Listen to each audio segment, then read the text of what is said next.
And hey, I got something to say. Woohoo!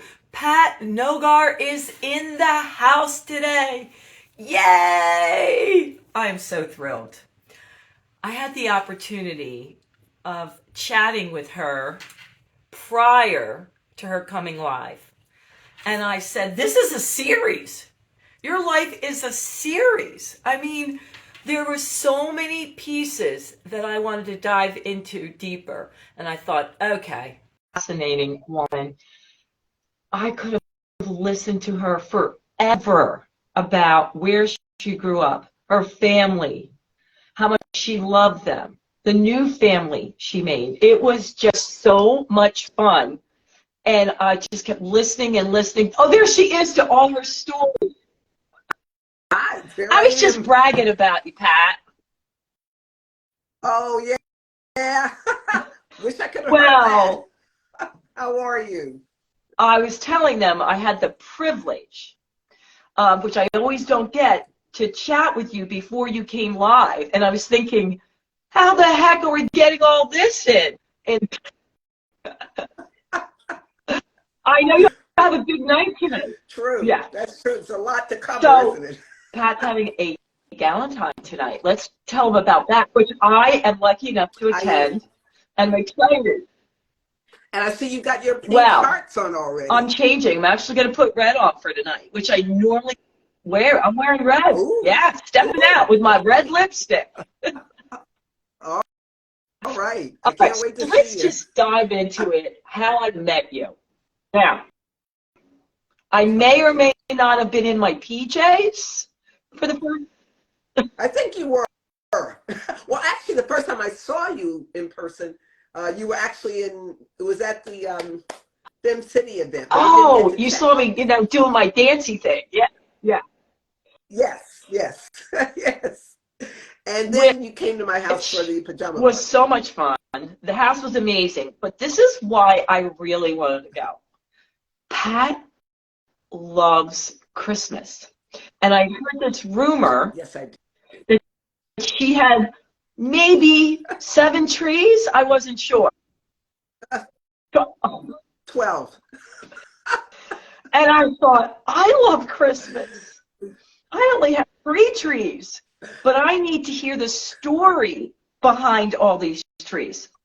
Well, when Pat started talking about each tree and the story behind the tree, and then not even just the story behind the tree, but each ornament.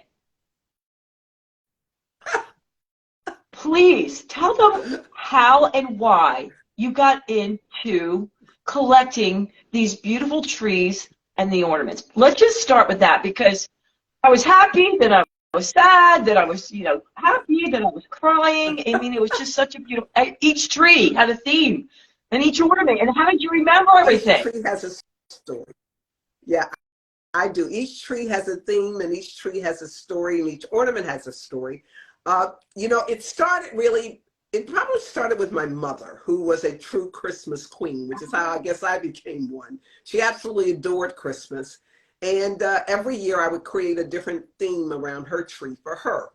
And so when I was out on my own, I started doing my tree and I would collect ornaments. And I just sort of at that time discovered a love for the ornaments because I would find ornaments that would reflect what was going on in my Oh, life at the time. And it just sort of became a part of whatever I was going on. I'll give you a quick example. I remember when I had my PR firm and I was actually closing my PR firm down. Small PR firms are tough to yeah. maintain, as you can imagine. And we had toughed it out for several years, and we finally decided it was time to call it quits. And that year I was very, I guess broke is probably the right word for it. And I went to the florist shop on Christmas Eve, and I thought, I don't even have a tree up. It was one of those years hadn't even had a tree up, which is very unusual for me. But I took the last money that I had in my checking account and wrote a check for these beautiful ornaments that they had in the florist shop. And then I bought tons of ribbon that they had and went home and sat up all night and Oh, decorated my tree. And I still have those ornaments to that day, to this day. It reminds me of what my life was at the time when I thought basically that my life was over. My professional life was done, you know, and there was never going to be another chapter. You know how we get very dramatic about those things. And because they're very meaningful, I put a lot of work into that.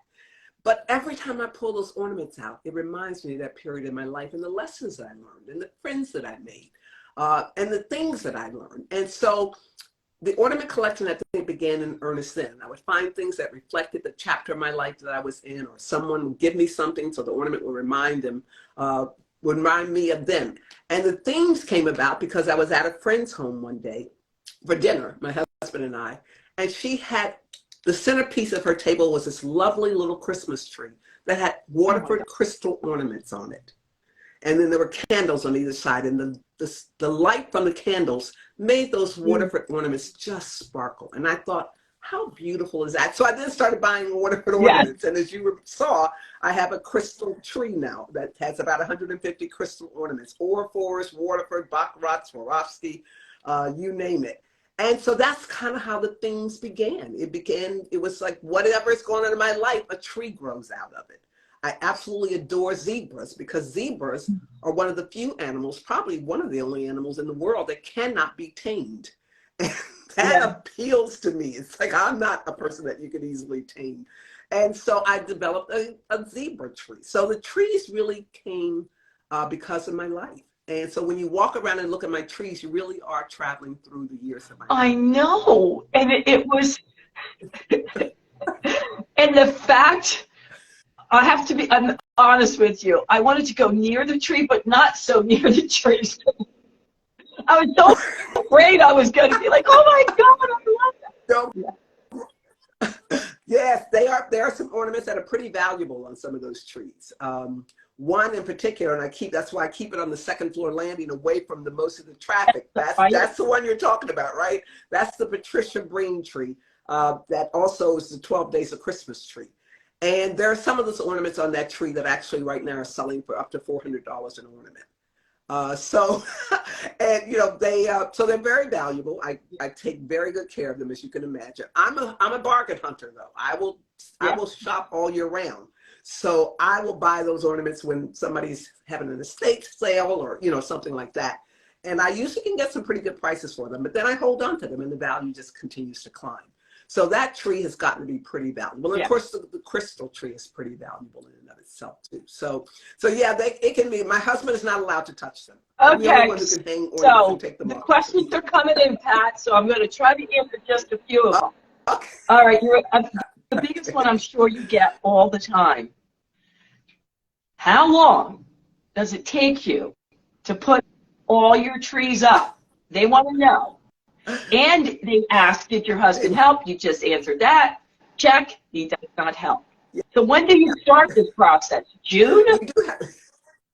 It takes a couple of weeks to get everything up and in place, both outdoors and indoors. He takes care of outdoors, I take care of indoors. And the system we have for indoors is all the trees, we use all artificial trees because, first of all, because of the number of ornaments I put on a tree, a real tree would begin to dry and bow down, so I would lose ornaments. So I do artificial trees. And so they're stored in our basement, and each one has his own boxes marked with the trees. So he brings all the trees up when it's time to decorate them. He sets them in their place. He checks the lights to make sure all the lights are functioning. Then he brings the boxes up, and we have a system. Every set of boxes for every tree is labeled, has its name on it, you know, one of two, one of three boxes so that I don't leave any behind. He sets them by the trees, and then he sort of goes, okay, I'm going outside to do my part.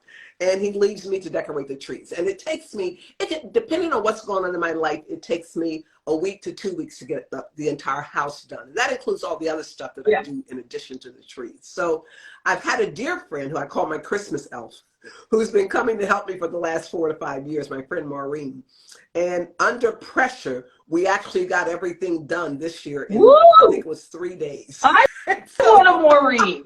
I want to help her. I tell you, she was absolutely I can't even tell you how that girl, she was climbing ladders, she was doing, because I had an event coming up and I just was determined to get ready, and I had been sick with a bad cold, so I was really behind. And she said, not to worry, we're going to get it done. And she came, and between she and my husband and I, we got it done. Yeah. But I would say on average, a couple of weeks to really do it leisurely and to make sure I'm not breaking things and make sure I've not forgotten something. Okay, so you mentioned it a little that your mom was someone that really loved Christmas and really got you on this path. Yes. But I really want to talk about her and your family a little more. I get choked up thinking about it because when you spoke of your family, you said that, you know, there's so many things in your life you owe to them. I owe everything to my family. You know, people often ask the question, you hear that people will say, who's your hero? And people will, you know, mention some movie star or some historical figure that's their hero. And my hero and my idols are really my mom, my grandparents, my aunts, my uncles, my great aunts, my great uncles. Those are the people whose shoulders I stand on. I'm very fortunate to have been born into a family that was very close. They were very determined to make sure we had everything that they could possibly give us. And mind you, we were not a wealthy family, but they still gave us and poured into us everything that they could possibly imagine. I was also lucky to be raised at a time when people were still being raised in extended families. You know, nowadays people move all over the country away, and you don't really get to experience that. I got a chance to experience that. You know, aunts and uncles who were at our house all the time. In the summertime, you went down south to stay with aunts and uncles, you know. And so, you know, I feel like I was really raised by a village. You know, that old saying that wasn't really, I know Hillary wrote the book, but it really is an old African saying, it takes a village. I truly was raised by a village. And in fact, the neighborhood that I grew up in as a kid was called Carr Square Village. I was really truly raised in a village. And I can recall people on our street even looking out for us as kids. You know, and giving reports to my mother when we came home. But my mother especially was one of those women who had a sense of aesthetics that you can't even imagine, especially, you know, for the era that she grew up in. I mean, she lost both of her parents very young. She was raised by an aunt and uncle, my great aunt Katie and great uncle Robert. And so she really did not have a luxurious upbringing, but she had one that was solid in terms of values and morals and discipline.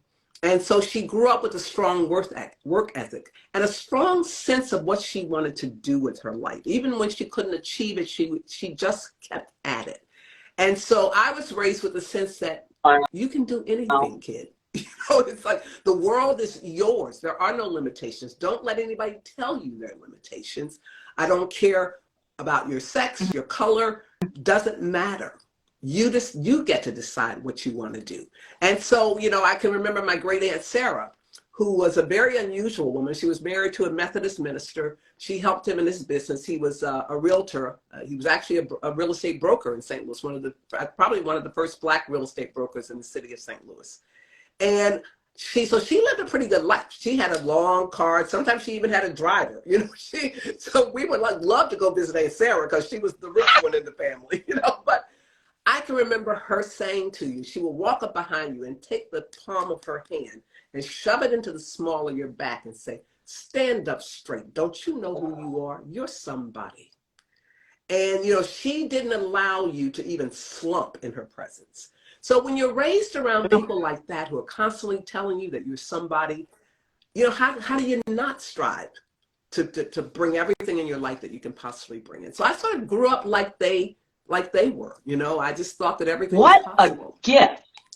Oh my, of all the things. It was. All right, but we have to talk about your sense of style, Pat. I mean, come on. And when I asked you about that too, you credited your mom and your aunts and all that. My mom and my aunts, yes. I have pictures right now of my great aunt Sarah, who I mentioned earlier, having a dinner party, you know, with people around the dinner, the table beautifully set. And that had to have been back in the 1940s, you know. So, and my mother grew up that way too. I mean, she raised us that way. She loved doing beautiful dinner parties. And again, like I said, we weren't wealthy, but she made you think she was. I'll give you for instance, our Uncle Pete. Uncle Pete he loved being around my mother. Uncle Pete was gay, and he was gay at a time when that was not something that you could talk about. Right. And so my mother was she was living the life that he would have loved to have lived, right? So he just loved being with her. We would always tease him and say, you two are going to get arrested one day. You're out here. You know, they were just always into something. But she would throw these lavish dinner parties. My sister and I were her staff. We were in the kitchen chopping and cooking. And, you know, she was overseeing to make sure everything was perfect. And Uncle Pete would come and put on a little white jacket and be her butler. Like, can you imagine what the guests thought when they would, he would open the door and go, hello, how are you? And take the coats. And you could hear the guests going, butler. And so her reputation as a hostess, you know, and it was Uncle Pete, right? But we knew that. They didn't know that. So she would put on her gorgeous gowns, and I mean, she truly was. I mean, she was the perfect hostess. She was featured in the local newspaper many times for her work, you know, the beautiful parties and the baking and the cooking that she did. So, you know, I grew up in that environment, and we would put the trays together for hors d'oeuvres, and she would say, if it wasn't perfect, she would send it back. She would bring it back to me and say, no tray goes out naked. It was kind of like my Joan Crawford moment, you know, it's like, you know, with the. So, and you know, you have to hurry to get it just right. So I kind of developed this sense of aesthetics that was, it had to be right. And she would say, if you're not going to do it right, don't do it at all. You know, just leave my kitchen, don't do it at all. So now, interestingly enough, my sister just said, you know, when I'm out of this house, I'm out of this. I'm not doing all this craziness. You guys can have it. But I took to it. You know, it just sort of was natural for me. And I just sort of, you know, and now I've lived my life that same way. You know, I love to entertain. I love to create beauty. It's always said by my mother, she could create beauty out of thin air and demand that I did the same. So, you know, so I sort of lived my life that way. And I think one of the reasons I did it, it reminds me of my mother for one thing, but it has become who I am. But here's the other thing, is that it's almost like a gift that I give to my friends. You know, when I do something at our house, when I have people for dinner or whatever it is, it's like giving them a gift because I'm sharing myself and my history with them. And I find that people really respond to that because they know that I've gone out of my way to do something because I love them, you know, and I want to see them enjoy themselves. So it really has become a part of my life. You know, I have to admit, not to the same extent, way down, but we entertain a lot, nothing like you. But I was having people over for one of the football games, and you inspired me. And so I thought, oh, you know, I'm just going to go all out and make sure the napkins, whatever. And they walked in and they're like, Weston, what happened here? Like, they were so, they said, like, whoa, you didn't have to do all this. But guess what? Not that we don't have fun parties, but not to that extent. And they noticed. They noticed. And I said, well, Pat happened to me, you know, and she made me think the little details really matter. And even the guys noticed that the paper plates had a theme for that, Eagles. Instead of normally what I do, I just bring out the paper products that are left over, you know, but this time I themed it out. Now, I can't promise you I'm going to do it every time, but I do like making people feel warm and welcomed and putting a smile on their face. And I saw how I felt in your home. Like, I felt with every ounce of your being, you wanted us to feel special with every ounce of your being. That's how I felt. Exactly right. And yet, here's another thing that I felt, exactly which usually sometimes doesn't go hand in hand. I felt relaxed. There you go. That's exactly right. You know, there is a science to a party. You know, we talked about the art of it, the beauty of it, but there really is a science to a party. And, you know, part of that is a couple of things. One is making sure that things are done well, on time, that, you know, all the infrastructure is there, that you have enough help to take care of your people. You know, we have a rule in my house that any party over 10 people, we hire staff to come and help. And you learn that the hard way. I mean, how many parties have you done where you're so exhausted by the end of the party that all you want is for people to leave, right? So we finally figured that out years ago, that, you know, one of the keys to a good party is having enough help so that you can relax and enjoy your party with your guest. The other thing is that you have to plan a party. Every party should have a rhythm to it. You know, and in my mind, I have certain steps to a party, or certain categories to a party. It's when people arrive. What am I going to do to make sure that when they're walking in the door, they feel welcome? That could be a cocktail. You want to make sure somebody's taking their coats. You want to make sure music is on. You know, you want to make sure things are going on so you want to make sure you introduce them to other people. You want to make sure that things are going on so people sort of get absorbed into the atmosphere. And the other thing is to have kind of a climax of the party, a highlight. And the climax doesn't mean the end. The climax of my parties always happen about 75% in. And that could be a toast, it could be a talk by me, it could be where guests introduce themselves. Something happens. I'm taking notes. I'm taking you notes. saw that with our week. There you go. Something happens that sort of takes everybody's focus and brings it all into one place. And we did that several times at the pajama party you were at. We had the little the white elephant gift giving, and we had the English crackers where we all got the silly crowns and put them on. But there was something, and then we all got a chance to say something. You know, there has to be that point where we're all sort of focused on the same thing, where you feel sort of like organically like you're one person. And that's when people can walk away feeling like, I kind of know who these people are. You know, I kind of know why I'm here. And then you got to make sure that they leave feeling good about the party, you know, and that could be a party favor. You want to make sure that my husband is the best at this. When a party is over, even if it's just a party for my girlfriends and he's not a part of it, he makes sure he's available to walk people to their car, you know, to get them out the door and get them out safely. It makes people feel really good. And I always make sure I hand them something, you know, it's like, here's a little something to take with you, to remind you. I have friends today that'll tell me about Christmas ornaments that I've given them over the years from my party that they still hang on their tree, you know, every year. So there's a science to a party. The other key, and I will tell you, is that, and this is one I struggle with because I'm a perfectionist and I'm always trying to mess with things until the last minute. But take a nap before the party. You know, take a nap. Get everything done 2 to 3 hours before people are supposed to show up. And this is one I challenge myself with because I keep messing with things and adding things. But if you take a nap a couple hours before the party, you'll be so refreshed and so ready to receive your guest that, you know, they will feel it. They will feel that, you know, how many times have you been to someone's home and they're just sweating and they're exhausted. When they open the door, it's sort of like, okay, let's get through this. You don't want to do that. You want to look refreshed. You want to have your best makeup on, your best clothes on. And when I say best, it could be your jeans, but whatever they are, they're fresh, they're ready, you know, and you're ready to go. I'm so glad so that's kind of that the you science to the party. said there's a science to it. You know, it's not just you might greet them at the door this way, you might greet them at that way, that there really is a plan. It's not, let's just hope it works out. There is. That's right. It feels organic to people, but I have thought about it. I've sat down and sketched it out. You know, I've said, what do I want to do with this party? What am I trying to accomplish? I put a lot of thought into the party.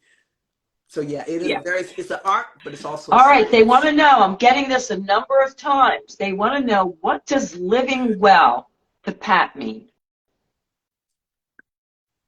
Living well with Pat Nogar, really, you know, it's interesting how that evolved. I did a show, and I'm watching my watch too, but I did a show for Lower Merion Television for several years that used to be called Health Matters, and that's when I worked in healthcare. And after several years, it morphed into Living Well with Pat Nogar because they said, this show isn't about health so much as it is about all the things you love, and we need to rebrand it. Because all the things that I love have begun to creep in. Like, I'm a Penn State master gardener, so we start to do shows in my garden. We did shows about the trees. We did cooking shows. We were doing all kinds of stuff. So we rebranded the show to Living Well with Pat Nogar. And that just sort of resonated with people. People wanted to know, how do they live their best life? And I was always careful to tell people, it doesn't mean you have to be wealthy. It doesn't mean you have to spend hours doing something. It just means being the best that you can be. Even if that means you just make your best chili to have people come over. Just, you know, just making sure that you are being the best that you can be. And that really is what living well is all about. It's like saying, am I really bringing to my life and to my friends' lives the best of who I am? And so I help people navigate that. I help people explore that, even to the point of their businesses. How do you use your social skills to leverage your business success? Many people forget that if you're looking for a big client, they often are watching to see what your social skills are. And if you don't have those, it can take you out of the running quickly.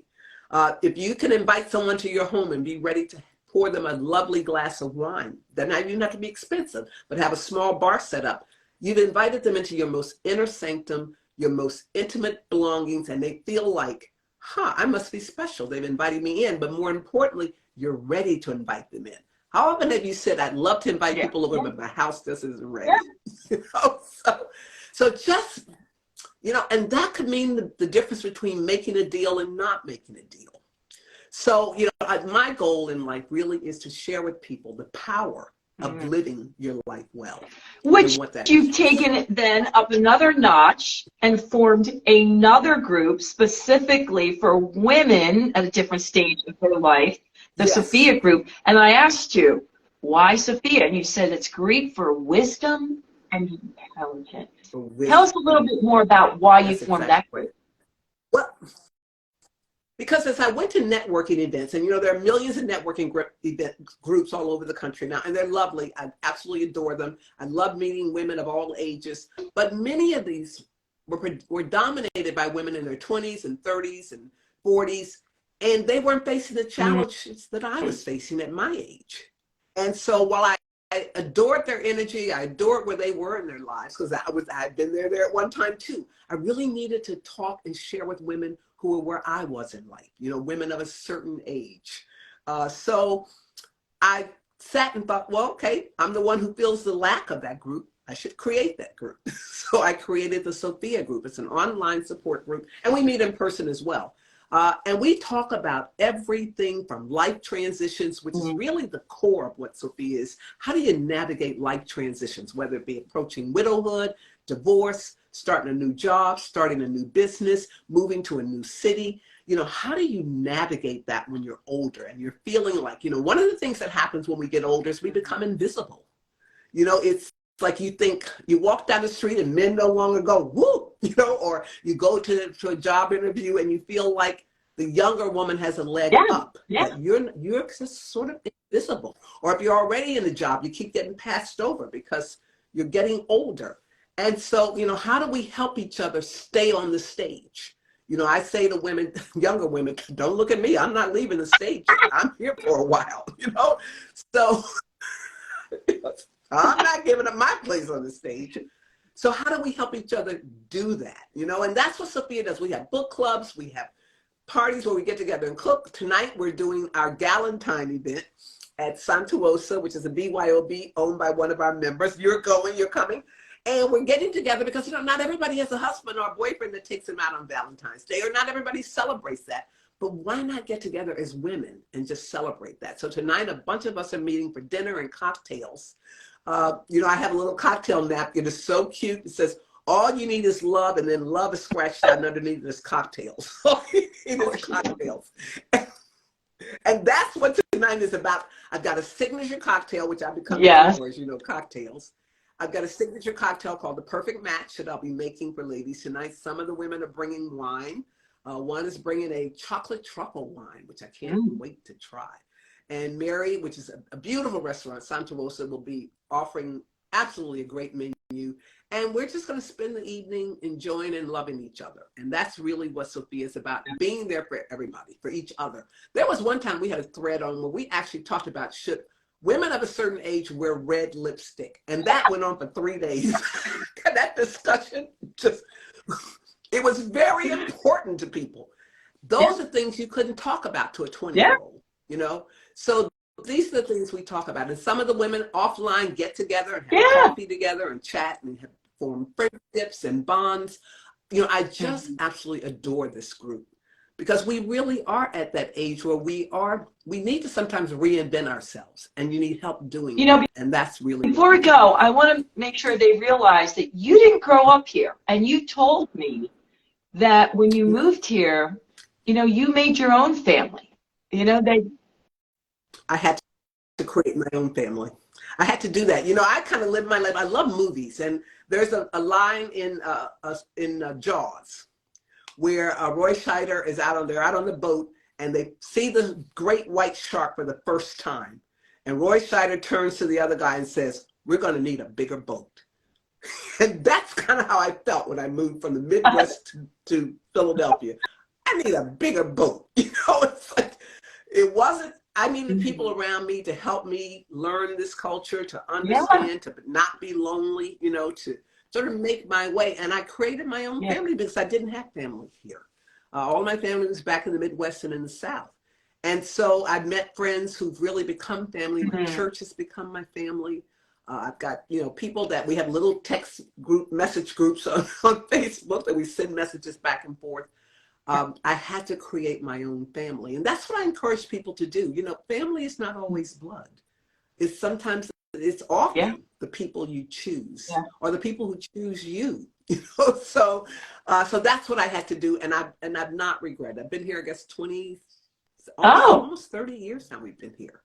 And I can, believe it or not. Well, I guess 25 years. I won't say 30, 25 years.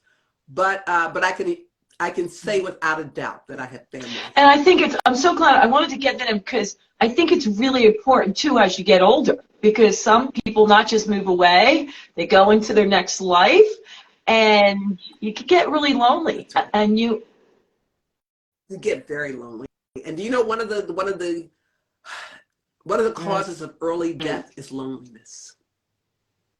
There's doctors and scientists are saying that, when you don't have someone to talk to, someone to lean on, someone to share with, that you are prone to diseases that you would not normally be prone to. So, for us, we have to reach out to each other. And for women, I had one woman text me today and say, and I've known her for a very long time, and she's a very outgoing woman. And you know what she texted me to say? I noticed that none of the women that are coming tonight are women that I know. Would you make sure that I get to meet someone? Now, here's a woman who I wouldn't have never thought was shy, but that side of me that she just revealed. And I wrote back and said, absolutely not a problem. That I will make sure that you go, And so we all have that. We all need somebody to help knit us into the group, to help kind of make sure that we're not out there on our own, to check in on it. There are women that I will just text to and say, "You doing okay today? How are you? Everything okay? Is anything you need?" So that's what we need, and that's one of those needs that Sophia fulfills. I think, or fills for women. And I hate that term, women of a certain age, but I even say to women who are in their 40s, you need to join this group so you know what's ahead of you, what's coming.